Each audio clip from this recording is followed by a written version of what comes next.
I love this question. When I was in high school, I used to have a clock radio that would be my alarm. And so it was set to a radio station where I knew a lot of the songs. And the song would come on, and then I would hear that we were in a verse. And then I'd fall asleep.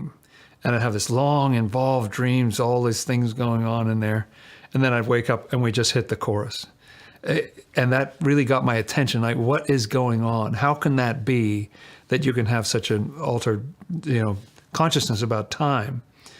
There was also a couple of experiences I had. Like one time I was in a motorcycle accident and everything went really slow motion and the sound cut out. I couldn't hear anything, but I could see just sparks gently. It was beautiful. It was just absolutely beautiful. It's completely slow motion as the motorcycle goes down onto the highway and 60 miles an hour.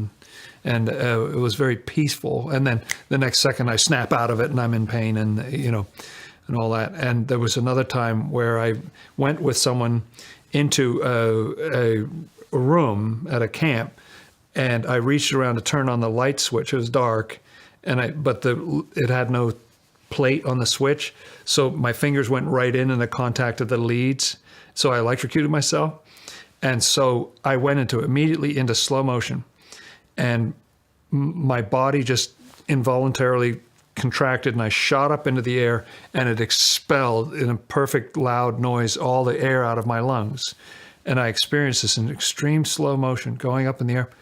Oh, and it's just shooting and as I'm going up, I have time to think, and I'm thinking, oh wait, this person who just came in with me doesn't know I've been electrocuted.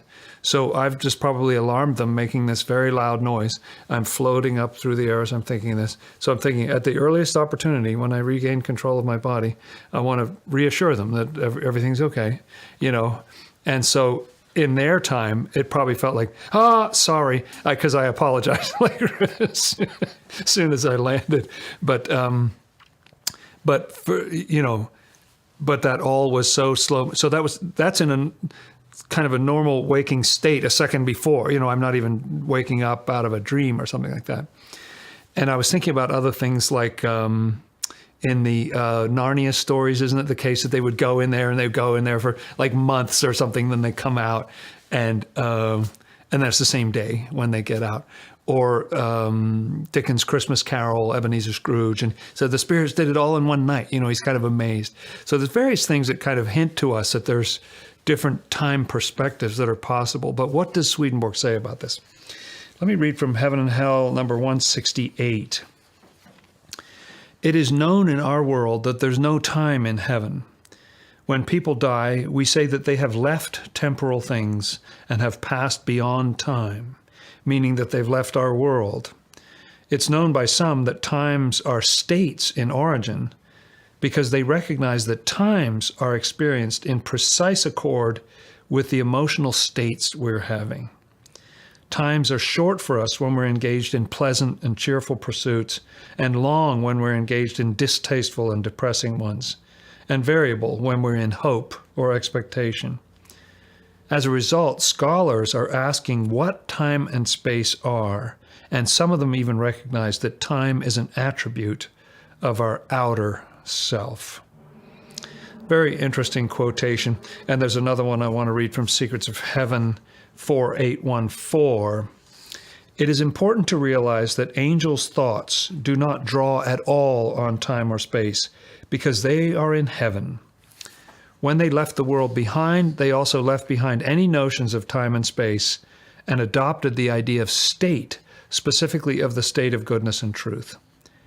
In fact, not even we on earth perceive time in our inner thinking, only in our outer thinking. The proof is the state we are in when our outer mind has been put to rest, that is, when we sleep, and many other experiences as well. So these two quotes are fascinating to me because what they're saying to me, Swedenborg talks about the fact that there are two parallel worlds. There's a physical universe, but there's also a spiritual universe. And so our physical world has physical time and space. It's one of its primary characteristics. The spiritual world doesn't have that same kind of fixed time and space. It has sequence. Like you still have the experience of there's now and there's a past and there's a future, and you're going through some sense of the passage of these different states, but it's not a fixed time. And so it's interesting to me that in certain states, even when we're alive in this world, we slip into that inner self or into that state where we're sort of more in the spiritual world than we are in this world. And we get that experience, as you do in that dream, of like, whoa, time just changed, Or people who have near-death experiences say they have all these, all this happened, and then it was like 46 minutes technically in this world that they were out, but they experienced all this. That's very specifically dipping into that spiritual world and experiencing that altered time and space. So I think these experiences are preparing us for this different reality. They whisper in our ear about what it's going to be like for us after we pass out of this world.